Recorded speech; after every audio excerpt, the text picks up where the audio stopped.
Hello बच्चों, कैसे हो आप सब। उम्मीद करती हूँ अच्छे होंगे। आज हम लोग पढ़ने वाले हैं क्लास 10 का चैप्टर 4 क्वाड्रेटिक इक्वेशन। बहुत ही इंटरेस्टिंग और बहुत ही इजी चैप्टर है, तो आइए देखते हैं। सबसे पहले हम लोग जानेंगे कि standard form of quadratic equation होता क्या है। Standard form of quadratic equation ax² plus bx plus c बराबर 0 होता है, जहां पे ए बी और सी ये क्या होंगे, रियल नंबर्स होंगे। अब रियल नंबर्स है तो वो रैशनल भी हो सकते हैं और इरैशनल भी हो सकते हैं। और एक बात और ध्यान रखनी है कि ए का जो वैल्यू है वो कभी भी 0 नहीं होनी चाहिए। ए इज नॉट इक्वल्स टू 0। आपको एक बार जब एक क्वाड्रेटिक इक्वेशन में जब भी क्वेश्चन आए तो क्वेश्चन आता है कि चेक करने के लिए कि ये जो इक्वेशन है वो क्वाड्रेटिक है या नहीं है। तो हम लोग कैसे चेक करेंगे, तो क्वाड्रेटिक इक्वेशन को चेक करने का एक ही फॉर्मूला होता है क्या, कि जो वहां पे एक्स स्क्वायर का जो टर्म होता है उसका हाईएस्ट जो डिग्री होगा, हाईएस्ट पावर होगा वो 2 होगा। यानी एक एक्स स्क्वायर वाला टर्म होगा, एक एक्स वाला टर्म होगा और एक कांस्टेंट टर्म यानी कि सी होगा। ठीक है, तो हम लोगों ने क्या समझा कि स्टैंडर्ड फॉर्म ऑफ यानी general form of quadratic equation होते क्या है, ax² plus bx plus c equals to 0। Okay, अब देखिए आपके सामने क्वेश्चन है कि x प्लस 1 का whole square equals to 2 into x minus 3। आपको ये चेक करना है कि ये जो इक्वेशन है वो एक क्वाड्रेटिक इक्वेशन का इक्वेशन है या नहीं है। तो आइए सॉल्व करते हैं इसे।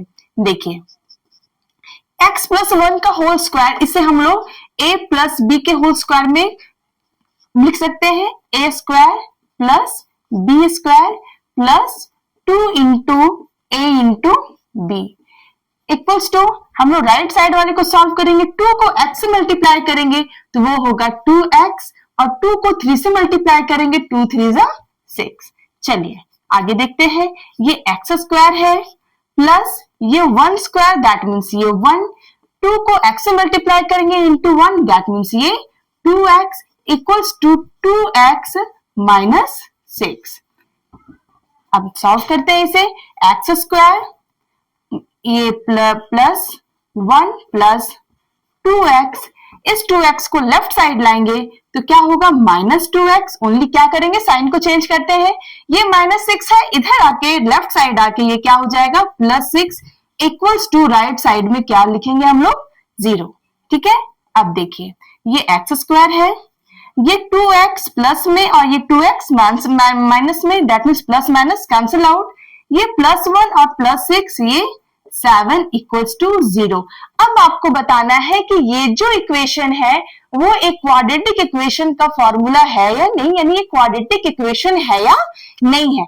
तो आपको क्या ध्यान में रखना है कि मैंने क्या बोला था कि इक्वेशन को जब भी चेक किया जाता है तो एक x² वाला टर्म चेक करना है, एक x का कोएफिशिएंट चेक करना है और एक कांस्टेंट टर्म होना चाहिए। तो इसे आप क्या लिख सकते हैं, ये x² प्लस में तो x वाला टर्म मुझे दिख नहीं रहा तो उसे क्या करेंगे, 0 इंटू एक्स तो लिख ही सकते हैं, प्लस ये 7 इक्वल्स टू 0। ठीक है, यानी ये अब ax² plus bx plus c बराबर 0 के फॉर्म में आ चुका है।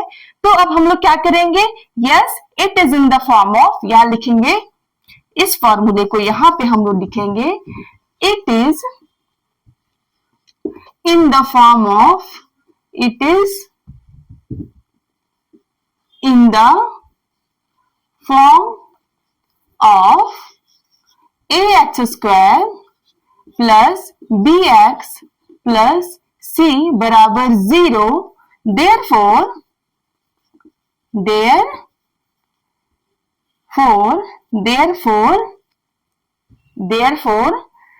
given equation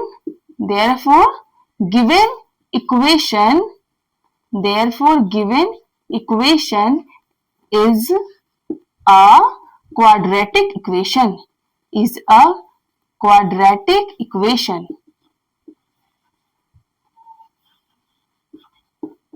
अब हम लोग उम्मीद करती हूँ ये आपको समझ में आया होगा।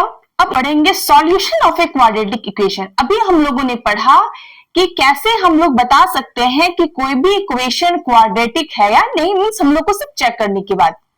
कही गई थी। अब हम लोग पढ़ेंगे solution of a quadratic equation, यानी क्वाड्रेटिक इक्वेशन को हम लोग को क्या करना है, सॉल्यूशन करना है, उसकी वैल्यू निकालनी है। ओके, तो सॉल्यूशन हम लोग क्या पढ़ेंगे, solution of a quadratic equation by factorization, factorization method से। ओके, जैसे आपके सामने एक क्वेश्चन है, क्या find the root of the quadratic equation. ये जो इक्वेशन है 6x² minus x minus 2 equals to 0। देखिए बच्चों, ये किस फॉर्म में है, ax² plus bx plus c के फॉर्म में है। ये तो एक क्वाड्रेटिक इक्वेशन है, तो इसे करना क्या है, इसे आपको सॉल्यूशन करके रूट निकालना है। ठीक है, यानी कि यहाँ पे x की वैल्यू निकालनी है। वो कैसे आएगी, तो चलिए इसमें हम लोग पढ़ेंगे मिडिल स्प्लिट टर्म। हम लोग मिडिल टर्म को क्या करेंगे, स्प्लिट करेंगे। कैसे स्प्लिट करेंगे, आइए देखिए। यहाँ पे हम लोगों ने क्या यहाँ पे a की जो वैल्यू है वो 6 है। ओके, b की वैल्यू क्या है, -1 है, और c की जो वैल्यू है वो क्या है, ये -2 है। ये मिडिल टर्म क्या है, b की जो वैल्यू -1 है। अब करना ये है, मिडिल टर्म यानी -1 को इस तरीके से स्प्लिट करना है, इस तरीके से दो भागों में हमें बांटना है, ताकि जो उन दोनों टर्म का जो प्रोडक्ट हो वो a इंटू सी आए। जो प्रोडक्ट है वो a इंटू सी आए, और जो सम है वो सम करने पे हमें बीच वाला टर्म मिले। ओके, अब आप देखिए यहाँ पे जो बीच वाला टर्म है, b की वैल्यू क्या है, -1 को इस तरीके से स्प्लिट करना है कि प्रोडक्ट क्या आ जाए, a इंटू सी आ जाए। अब प्रोडक्ट क्या है, a into C, that mean 6 into 2, 6 into 2 क्या होगा, 12। हम लोग क्या करेंगे, 6 को 2 से मल्टीप्लाई करेंगे तो क्या आएगा, 12 आएगा। अब 12 को हम लोग फैक्टराइज करेंगे, हम लोग इसको प्राइम फैक्टराइजेशन निकालेंगे। ओके, प्राइम फैक्टराइजेशन निकालेंगे तो यहाँ पे 2, तो यहाँ पे आएगा 6, फिर 2 के टेबल में तो ये 3, फिर 3 के टेबल में लगाए तो ये आ गया 1। ओके, अब ये जो नंबर्स है 2, 2 और 3, ये 2, 2 और 3 को ऐसे हमें स्प्लिट करना है, ऐसे हमें लिखना है ताकि जो प्रोडक्ट करे तो वो a इंटू सी आए, और जब उसे सम करे तो वो कौन सा टर्म आए, बीच वाला टर्म आए। अब आप देखिए, ये 2 2 जा 4 और ये 3, अगर हम लोग 4 माइनस 3 करते हैं,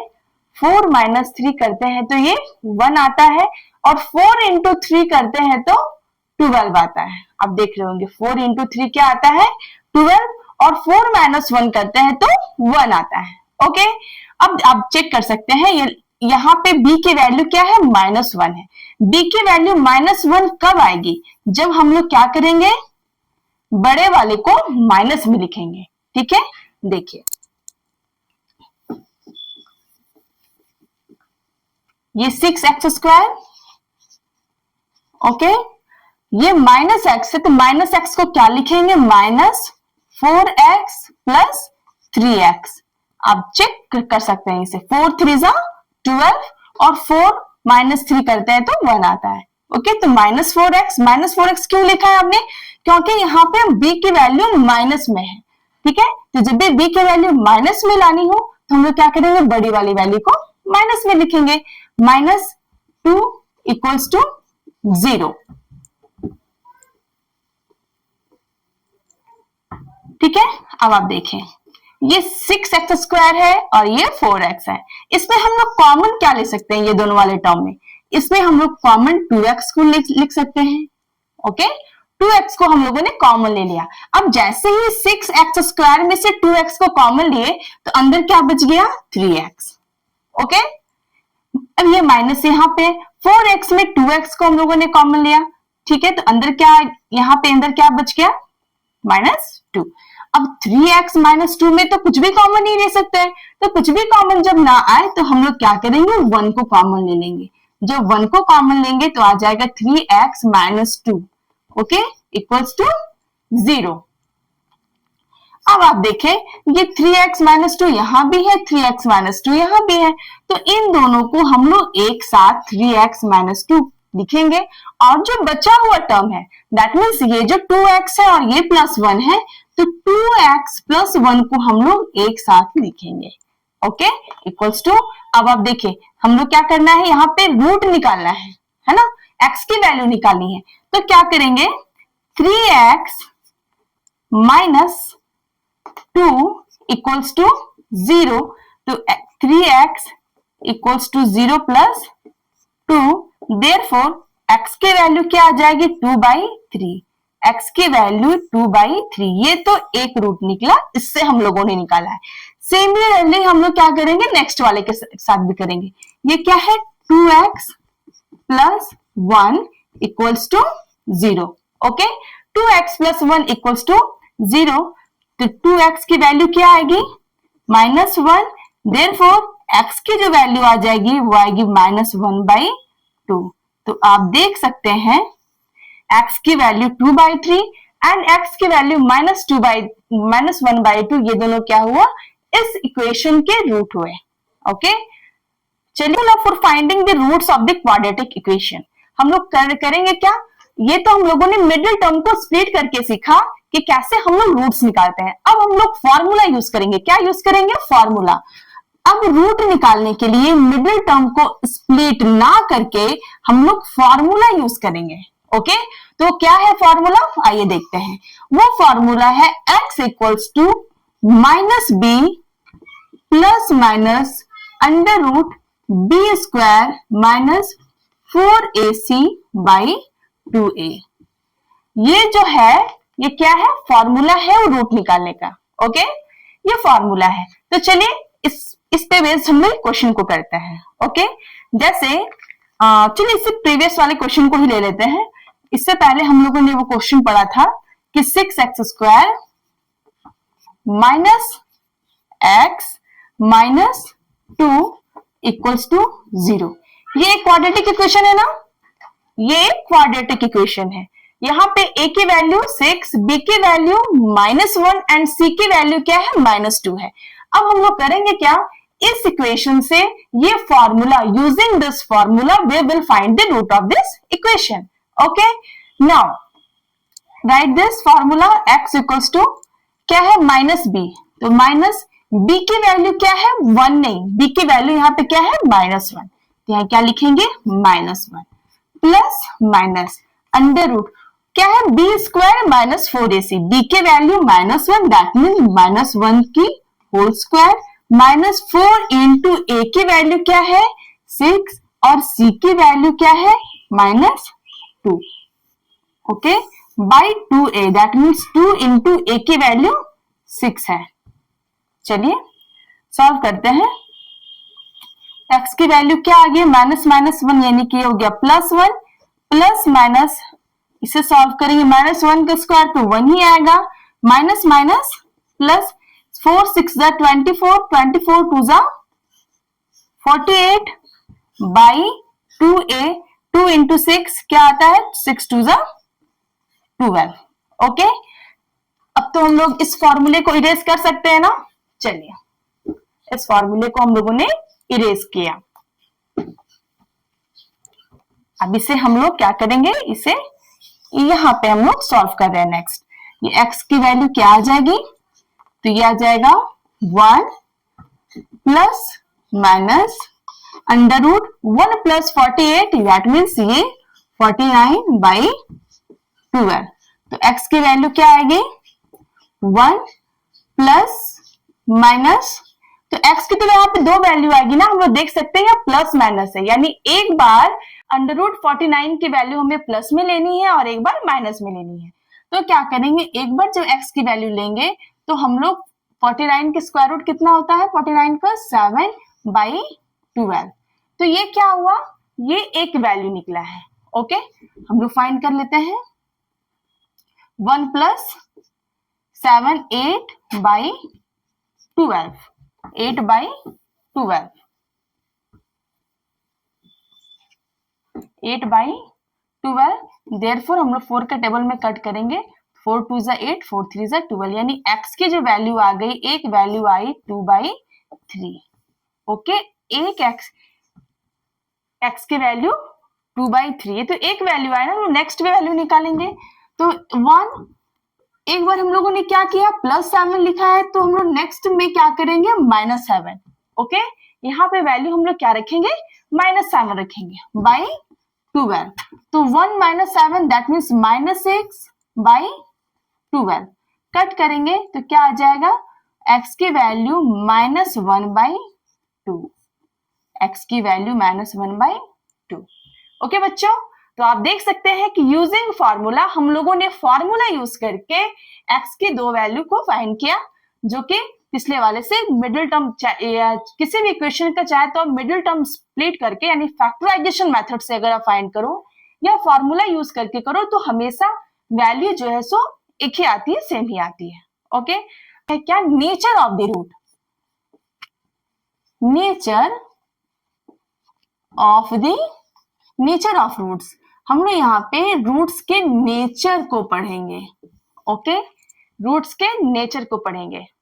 तो यहां पर एक टर्म आता है डिस्क्रिमिनेंट। क्या टर्म आता है, डी के वैल्यू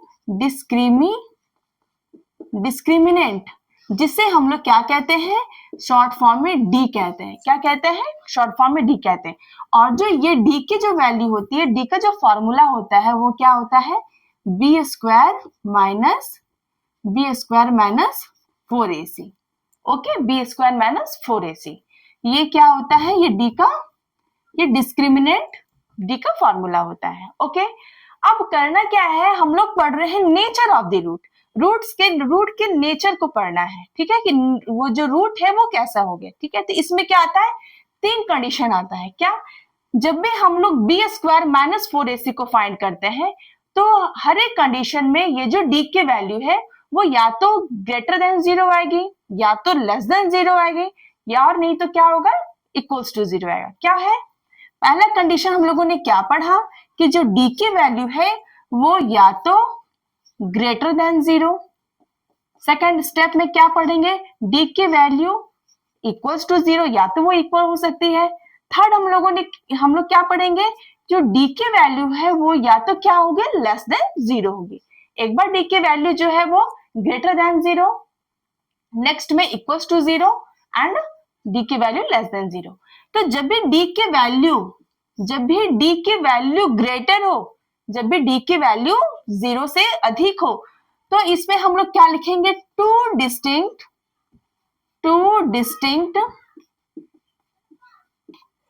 डिस्टिंक्ट, इसे मैं इरेज कर लेती हूँ,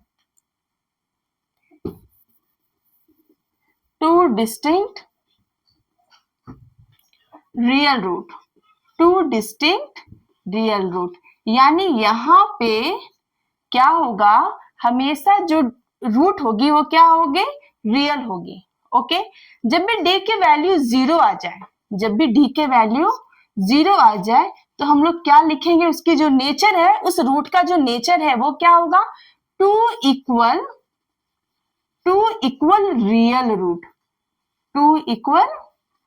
रियल रूट।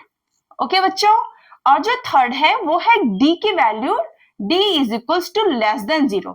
लेस देन 0 कहने का मतलब है कि यहाँ पे जो वैल्यू है वो no real root, that means ये इमेजिनरी आएगा, इसका जो रूट है वो रियल नहीं होगा, नो रियल रूट।